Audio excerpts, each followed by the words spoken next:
Welcome to the AI Beehive Podcast, Real Estate and Mortgage Pros. This is your buzz for smarter tech, faster deals, and less grind. Let's get started. Okay, so welcome to another episode of AI Beehive Podcast. My name is Ginger Bell, and I have my co-host with me, George Chevalier. Hey, George. Hello, everybody.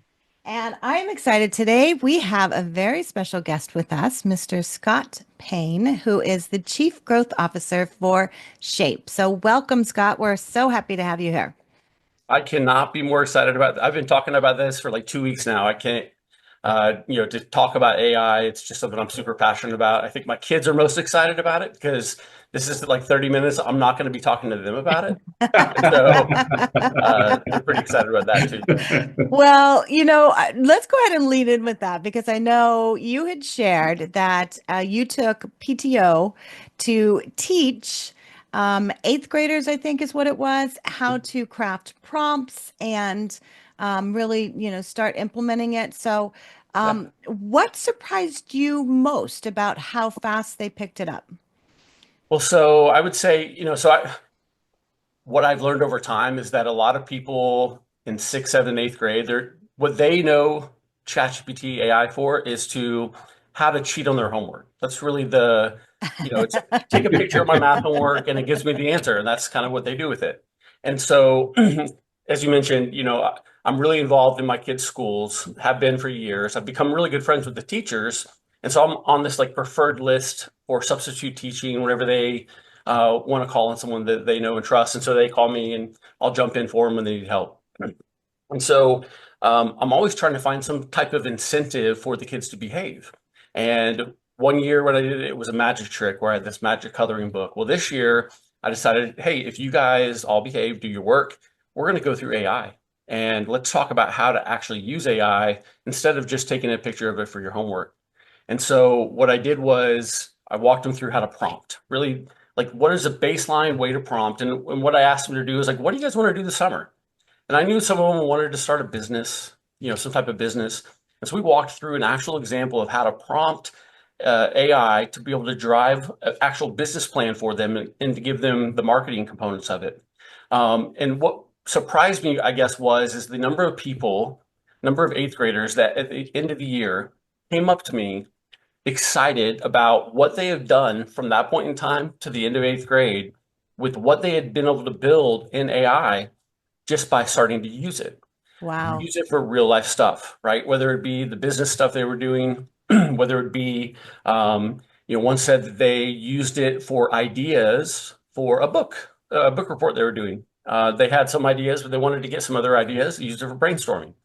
And I think that's the key with AI in general. Is how I started getting used to it was I put the app on my phone and I just started to use it every day. Just like we need to get healthy, so we work out or we eat better. We start doing it every single day. Repetition makes it better. And so I think that was the most surprising thing was having 8th graders come up to me. In fact, I've even made job offers to a couple of them to help me with all of these ideas that I have.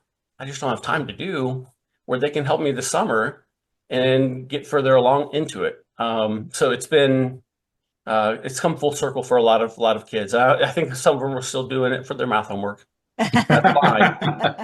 Hey, I bet you're the coolest dad at the school. Yes. I try to be. I don't know. It's debatable. Depends on who you ask. Right. But the key is getting started, It is, yeah. and that's it. And putting it on your phone. And I love the ChatGPT on my phone. My son and I were traveling across the US last year. And as we were driving through different cities, whoever wasn't driving would bring it up and just ask, okay, we're going through, Montrose, Colorado. Tell me, when was it founded and what were the primary sources for income? And prompting is so important because what we found is certain questions like, nah, that's not really what I was asking. So you'd rephrase it and say, and we got to the point where we knew exactly what to ask in order to get what we wanted. And that's right. the key. That's it.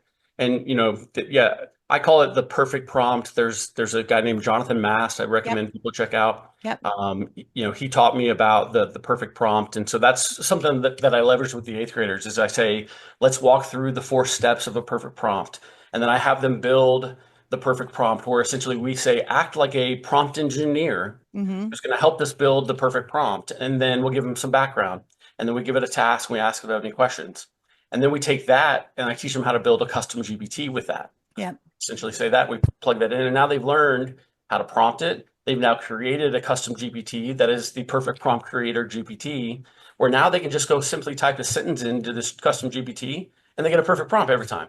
Yeah. So at least they learned it, and now they can kind of cheat to get the perfect prompt every time, Yeah. and they can do anything with it. Yeah, and creating those custom GPTs, I call them agent GPTs. In fact, after we hop off of this recording, I have a client I'm meeting with, and we're creating his custom GPTs for a couple of books that he's written and putting that into his blog posts and creating that agent GPT. Then you can upload your book and your knowledge and everything in there, and it'll pull from that. So it really streamlines a lot of the things that you're doing. A million And that's percent. the Yep. power of it. So let's talk about streamlining. I want to shift a little bit as far as conversations with eighth graders and things we can learn from eighth graders Right. Right, Yeah. right. to really talking about your background. Now, I know you have a background in lead gen and lead management and now lead gen growth, obviously, and what you're doing with Shape. Yep. So what's one AI powered shift that you think every loan officer or real estate agent should be making right now? I think a lot of people when they think AI, in my opinion, are honing in on one tool. ChatGPT, Claude, Gemini, Copilot. They're focused on one thing, and that's what they think AI is. To me, AI is multiple tools, and that's really where I think the power comes into AI is when you start to leverage them together. And so what I end up doing a lot is I'll use something like Perplexity. Perplexity.ai allows me to get I'm trying to get rid of the word Google, like Google this, Google that. Like I need a word for perplexity. I perplexity it, I guess, but I go to Perplexity for all my Google searches now because it eliminates so much time from Right. having to go into all the different links and what have you. And I'll use that information. It thinks about the questions that follow questions that I might already have, which allows me to tree it open to get even more information. I'll copy all that information, put it into a text file, or just paste it into ChatGPT. And I'll say, I want you to use this information that I just got from Perplexity. And I want you to do this, or summarize this better, or write me a blog post about this, or write an email that summarizes this. In fact, it's how some of our product stuff has been built to Shape, where I've used, like, what does the best loan officer in the world do on the very first phone call with the borrower? That was a question I asked Perplexity, and it gave me step by step. I mean, I could have called George, no doubt. George would have forgiven me at all. But, I think that Perplexity was able to summarize it, and it gave me all the follow-up questions. I was able to ask compliance things, like what things can they not say on the first phone call? What can they, right? And it gave me all of this that I was able to then build into our Shape product that said, when we now listen to a phone call and we're going to score the phone call and we're going to write a summary of it, here are the things that make a really good phone call, and how did the loan officer do on that phone call as an example. So long story short, I think when you combine two of these platforms together and use their strengths, to their best ability is important. So as it relates to a loan officer or real estate agent, could that be, tell me everything I need to know about this address and local restaurants that are around it that are kid friendly, right? And you put in an address and it gives you all the restaurants that are kid friendly. And I might take that and go back into ChatGPT, which is going to write like me because I put that in my settings. It knows about my business. It's going to leverage that as well.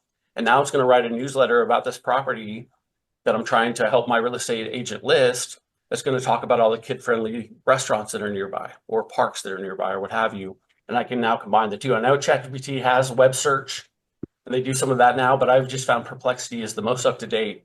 It's pulling from Reddit, it's pulling from different sources that I think are YouTube videos, et cetera, that I think are really powerful. So I think the combination of those two are really powerful. That's cool. And using and let's talk about Shape, because you mentioned that as far as what Shape does. And Shape is a CRM. Mhm. And one of the things I know George and I did a demo with Shape. And one of the things that we loved about Shape is the AI that you have implemented into Shape. So let's talk about that, because loan officers, I know a lot of them don't leverage the gold they have in their database. So let's talk about that first, Yeah. and then how AI can help them as far as being able to leverage that database that they have. Yeah, well, I might start off and say that I started my career as a loan officer for a company called Syntex Home Equity back in the day, which became NationStar, which is now called Mr. Cooper. And I spent 10 years there. And so I wore many hats. I was a loan officer, I was a sales manager, I was in marketing. So I got to see a little bit of everything. And so when it came time to start to implement AI into the system, I was able to help build a product that thought about the different, you know, parties that are going to be involved within. So it wasn't just loan officer friendly, it was loan officer assistant friendly, it was sales manager friendly, it was, all the different parties that might be within Shape and have an active interest in trying to help, move the customer forward. And so, being a former loan officer, I can tell you the things I didn't like, about being a loan officer. And that was, after a phone call or meeting someone in person, I really did not like having to write a follow-up email. And I found myself using templates a lot because that was just easy. And those templates were very generic, and they didn't talk about personal things. They didn't talk about things talked about in the actual conversation. It just left a little bit out and a little bit to be desired for. And so the idea that I had was, what if we could take the phone call? In this case, it's a phone call within Shape. That's part one. There's a second part that can make it a little easier, because I know everyone doesn't make a phone call, right? You might have a face-to-face conversation as well. But let's just start with the phone call. If I have a phone call with a customer, I'm talking about personal things. I'm talking about their goals and what they're looking to do. And all of that's recorded in the phone call itself. That's all a transcript, and that's all text. And that's all I can now, with my prompt that I built, I talked about earlier, take that along with the transcript and say, write me a follow-up email that talks about what their goals were and mentions their kids' names, that hope they do great in soccer today, what have you, right? It will notify a sales manager with, here are things, because it can score the call. It can say the loan officer did really good at these things and could improve upon these things. I built it also because I know, as a loan officer as well, I always wanted to improve. I knew I wasn't always perfect, and I typically could tell when I got off a call if I did good or what I could improve on, but I never got real-time coaching. Shape will offer real-time coaching. You come in after the call is over, it's going to say 3 things you did well, or 3 things you could improve on, give you the actual text you said, and then give you a better way to say it next time. And now you can get real-time coaching. You might have compliance teams involved. You might have someone who just needs to, this is always the biggest one, leaving notes. And there's memes about it all over the internet. Hey, update your CRM with what happened on the call, right? That's always a pain point. Shape does that as well. We take a summary of the call and put that automatically into the note of the system. So that's a phone call. We have the same thing available with your phone. If I'm a real estate agent, or if I'm a loan officer and I have a meeting with a real estate agent, I can come back to my car and I can just press the talk to text, and I can say, I talked to so-and-so about this. We talked all this stuff. And now that's available for me to also use this technology as well, to summarize, to write the email, to all of the stuff all built in as well. So it's taken that in mind. And then fast forward. Let's say the customer closes and it's been a year and you need to do your annual checkup. I can tell you, back in the day, I didn't remember the kids' names, right? And what they were doing. And I could go through the notes and try to figure it out.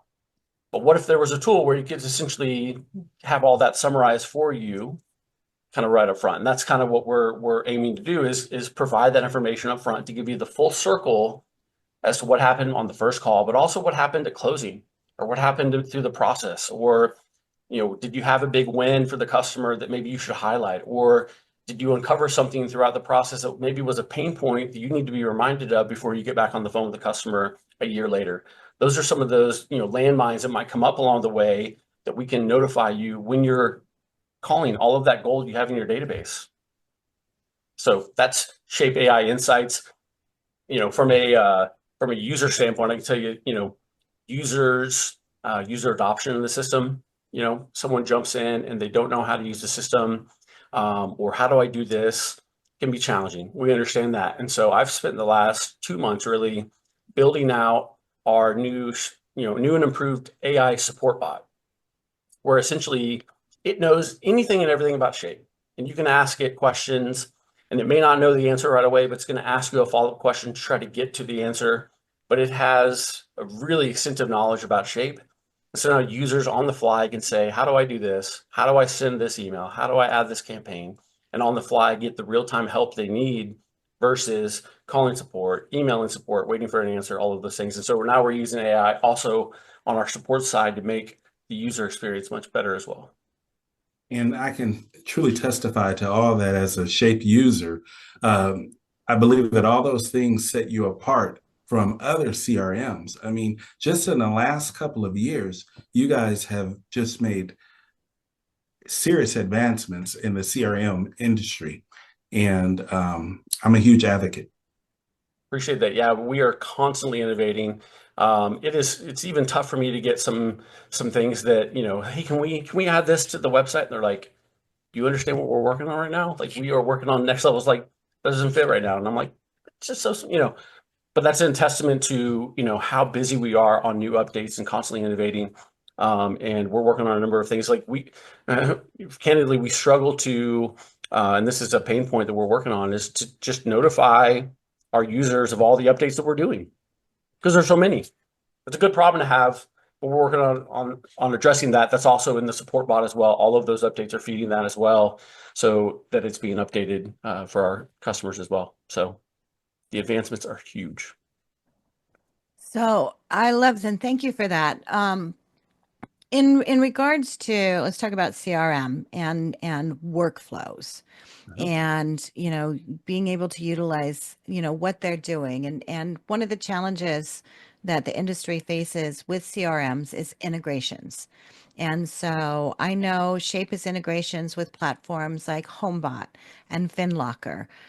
So how do these tools, when they're powered with AI and automation, which is what a lot of what Shape brings, how does that help in terms of strengthening the relationship instead of making it feel robotic? Because I think that's, people always have this, like, I still want to be a part of the relationship. I do like the automation part of it. But, what do you see in as far as that, as how it helps to strengthen that relationship?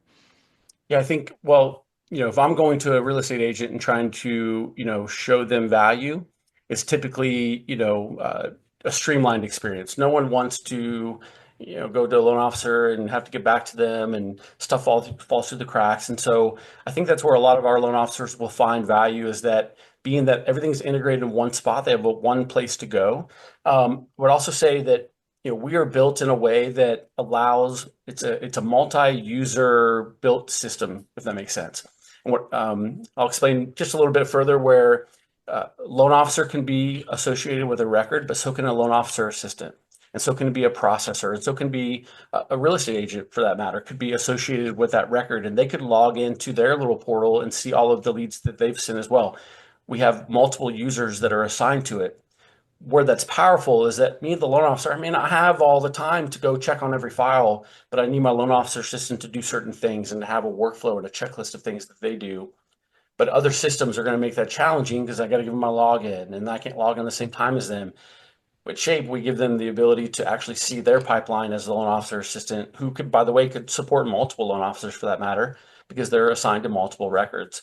And I think that when you start to power the integrations, as you mentioned, with the HomeBots and the Zillows and all of the stuff that we built into the system, it allows that one big streamline, whether it be the loan officer assistant, anyone can jump in. And then you start to use that when it comes to the automation of emails and text messages and all of the other stuff that we do as well, to start to layer that into a pre-approval letter or what have you, taking a picture of what, the property and all of the stuff that we do as well.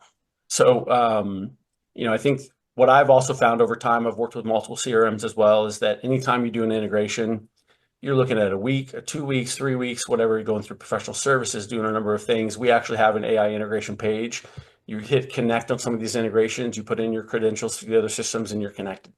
Some Wow. of those are that easy to do, and we've built it that way to make it easy for them. We know that, not everyone has enough time to deal with all of those integrations, and we understood those were big pain points. So we've built it that way as well. Very cool. George, I'll let you hop in because I know you always have like, okay, well, how about this? And George, he's a mortgage broker. So having that ability to have his LOA in there, I know is big because you're busy. You're out there building your business and, making it rain, George. So having something like that is really big, right? Yeah, I mean, when we talk about the integrations, like for example, for me, I use LendingPad.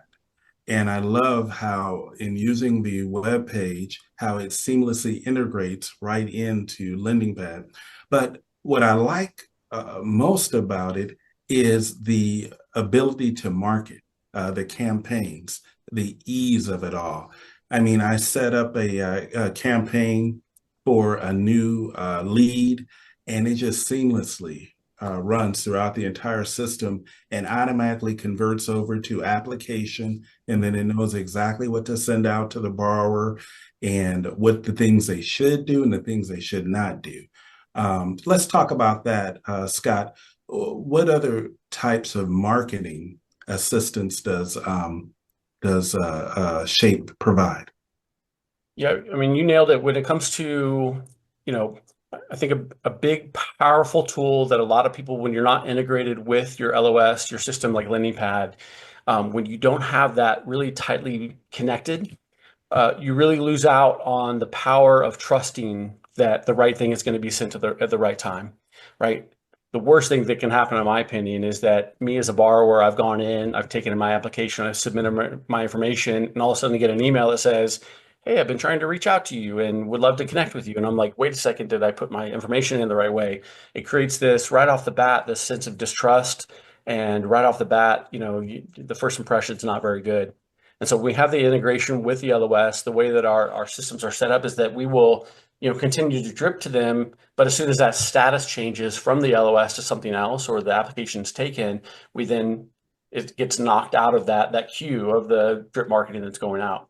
And that may seem basic, but you'd be surprised on the number of companies who struggle with that part alone, where they just shut off their email integration, in certain cases. And so the power of having the accuracy and the integration with like a landing pad, where it's working every time and it's getting updated, is really powerful. I think what we see a lot of people also start to do is that once that is being sent out and being optimized the right way, they'll start to look at ways to optimize it. So for example, I've worked with a lot of companies in the past to say, okay, well, are we sending the email at the right time of the day?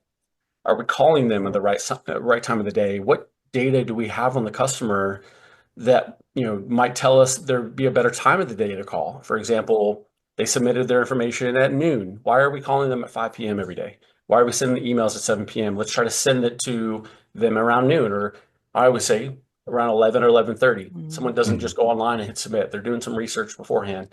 And so how do we start to then optimize from there? And Shapes data, our lead funnel reporting, all of that gives us the information to go back and look at that historically to then make strategic decisions on what we do going forward. Right. All of the power of that. And another great thing that it does is it has built-in tasks for the loan officers, so follow-up calls. Sometimes we may get an influx of applications, and it could seem like some could slip between the cracks.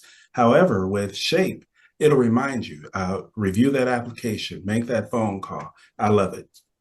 Yeah, and that's what I think the power of the AI insights comes in, because to your point, you're busy, you're only jumping between phone calls. A task comes up, you got to call them back. Okay, what did we talk about last time? Right there in the note is what we talked about last time. I built it as well, where it has the what is the next follow-up? It actually tells you what should you say next time you talk to them. That's in there as well. So it gives you that opening line, so that if you're in a pinch and you got to go to the next one, at least gives you that next line to say right away, to at least open the conversation. That's very cool. Yep. So we like to keep our podcasts around 20, 25 minutes. So we've covered a lot of information here. And I think for our audience, it's important to know, how can they get in touch with you, with your team? And, one takeaway for them, it's like if you're going to implement one part, and obviously we love talking about with your CRM and marketing, but if you're a loan officer or real estate agent listening to this podcast, what's the one thing that they should do as far as being able to automate part of their process? So I'll cover that and then I'll go my information. I would say, I found in the past that people are like, I want it to write something for me, but it doesn't sound like me. And so there are multiple ways to do this. I have used Jonathan Mast, his self-scribe tool in the past to write like me, but there's other ways to do that as well.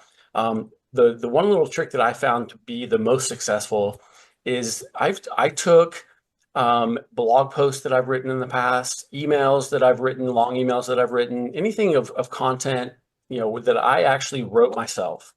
And what I did was I uploaded it to ChatGPT. And because it's read like every book in the entire world, what I asked it to do was look at the way that I write and find 3 famous authors that write like me, like have the same type of writing style as me, and give me 3 reasons why you say that. And it gave me 3 people, and one of them was Ernest Hemingway. And it told me because I use, if I remember right, shorter words when, normally you might use longer words. I keep it short and to the point. I take out a lot of illy words. I don't use those. It gave me a bunch of different reasons why. So what I did was I took that and I put that into my ChatGPT settings. And I said, when I ask you to write like me, use Ernest Hemingway's writing style and use these things about his writing style when I ask you to write like me. And the difference when I put that in place, I'd used personality stuff before and it worked a little bit, but when I added this part into it, next level, it looked like what I wrote. Yeah. And it took 5 minutes to do this. I mean, once you have your content. So I think if someone is looking for how to make it sound like them a little bit better, that is one little tip and trick, and you can put it in your settings. I know of ChatGPT, I'm sure there's the other tools have it as well, but you just say, when I ask you to write like me, do that. And then I would also say, this is a fun one, once you start using it a little bit more, it keeps the memory. Mm-hmm. If you're ever in a, like, man, I really don't feel like doing much today, or if you're ever like, man, I'm really kind of in the dumps today, ask ChatGPT to cheer you up. Ask it to tell you things about yourself that you may not know. Ask it to tell it you're having a bad day and to give you a motivational pep talk about all the things that are good about you. You'll be surprised. It'll pump you up. It'll give you a little pep in your step and get you going for the rest of the day. And then, reach me is Scott at Set Shape, SET, set, like get your business set in shape, setshape.com. And our website is setshape.com. People can go there, request a demo. I'm sure you'll have links as well you'd like to share as well. So, but that's the best way to go. And I do lots of videos on social media, by the way. Scott Payne _shape CRM on Instagram. I do a lot of mixture of, I mentioned the stuff at the school. I run the dad's club for our kids' school. I wear lots of funny wigs and costumes to make them laugh. I do a lot of stuff with my kids on the videos as well, but also tie it into like a CRM lead management perspective as well. I love that. That is awesome. Well, the next time we have you on, we'll expect a wig then. Yes. Oh, he's got one now. Okay. Yeah. So for those of you who are listening to our podcast, you have to hop over to our YouTube channel at AI Beehive in order to see this. So Scott, you can put your wig on. This looks like a fun one. I love that he has one right there. Yep. He's got the blonde mullet. Now you just need the Spice it up guitar. a little bit. Oh my gosh, he's got the bling too. Yep. You really are the coolest dad in school. That's right. I'm hip. Oh my gosh, I love it. I love it. Well, Scott, thank you so much for joining us. We absolutely loved it.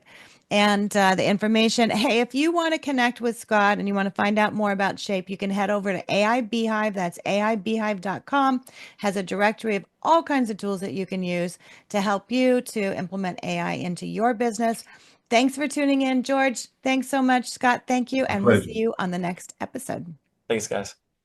Thanks for tuning in to the AI Beehive Podcast, where real estate and mortgage pros get the buzz on all things AI.